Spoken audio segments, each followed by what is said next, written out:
श्री स्वामी समर्थ. नमस्कार मित्रांनो.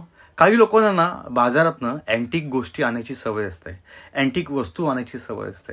मग ते किचनमधलं सामान असेल किंवा रोजच्या वापरातल्या गोष्टी असतील, कॅमेरा असेल, सुरी असेल, चमचे असतील, भांडी असतील. परंतु चुकूनही तुम्ही ही एक गोष्ट आपल्या घरामध्ये आणू नका.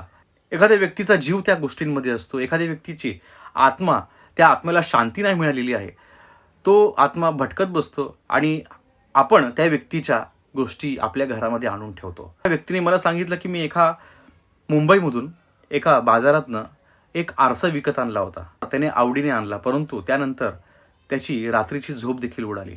त्याला नेहमी असं वाटायचं कोणतरी माझ्या मागे आहे, कोणतरी माझा पाठलाग करतंय, कोणतरी मला पकडतंय.